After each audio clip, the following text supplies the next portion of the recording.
काला कानून वापस लो।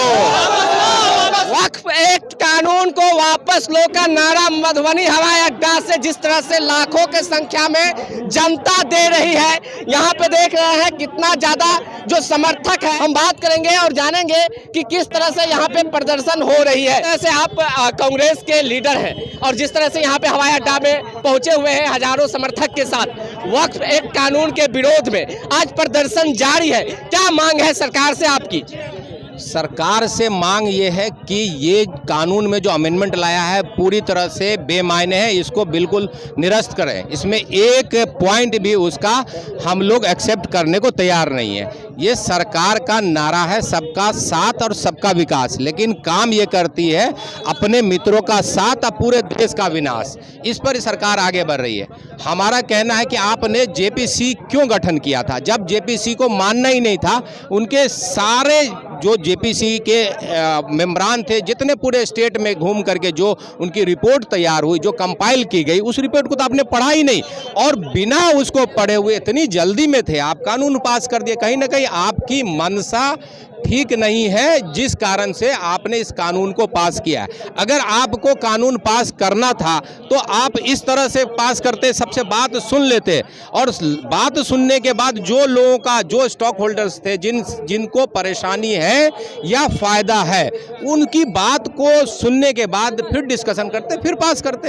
ये बताइए, वक्फ एक्ट कानून के लिए ये भी बताया जा रहा है सरकार के द्वारा कि पासमानदा जो मुस्लिम समाज के लोग हैं उनको कहीं ना कहीं फायदा होगी। क्या कहेंगे इसको लेकर? ये सरकार डिवीज़न की राजनीति कर रही है। ये हमेशा जानिए कि वक्फ कानून या जो बना करके वो चाह रहे हैं कि पसमानदा को और आगे पिछड़े में लड़ाई लगवा, ऐसा कुछ नहीं। आज आप पीछे देख लीजिए, हर एक आदमी एक साथ यूनाइट होकर के खड़ा लब्बैक कह रहा है कि हम इस कानून को नहीं मानेंगे और हम सरकार के झांसे में नहीं आएंगे। आपने जनगणना पर क्या बातें कही थी, जहां आप किसान आंदोलन में क्या बातें की थी, जब पहलवानों के साथ हुआ था तब क्या बातें कही थी। जिस तरह से किसान आंदोलन में, जनगणना में, पहलवानों के मुद्दे पे आपको बैकफुट पे आना पड़ा था, आपको इस मसले में भी बैकफुट पे आना ही पड़ेगा और हम बटने वाले नहीं हैं। जिस तरह से यहाँ पे फैसल रहमानी साहब आए हुए हैं, स्टेज पे मंचासीन है और जिस तरह से यहाँ पे देखा जा रहा है कि बहुत सारे संख्या में लोग इस एक्ट के खिलाफ है।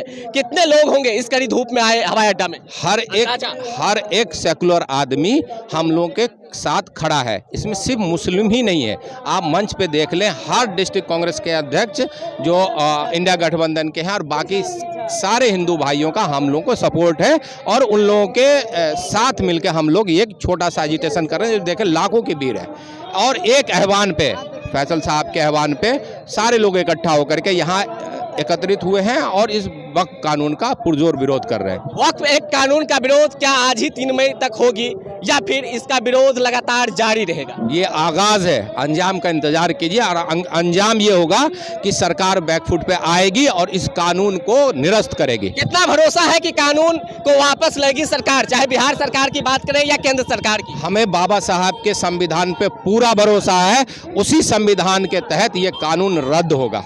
डॉक्टर राशिद फाखरी हैं और ये बिस्पी विधानसभा क्षेत्र से आते हैं। मैं आपको बता दूं ये कांग्रेस के नेता है और जिस तरह से यहाँ पे हजारों समर्थक के साथ आज 3 मई को मधुबनी हवाई अड्डा में वक्फ एक्ट कानून के विरोध प्रदर्शन करने आए हैं, कहिए तो यहाँ पे जो लोग हैं उसका हुजूम लग गया है। कुछ युवा है, हम इन लोग से बात करते हैं। क्या कह रहे थे आप? मैं ये कह रहा हूँ कि जिस तरह का ये भीड़ और शरीयते उलमा सब यहाँ पर बैठे हुए हैं, ये एक मैसेज देना चाहती है भारत के मुसलमानों को। कानून वापस लो।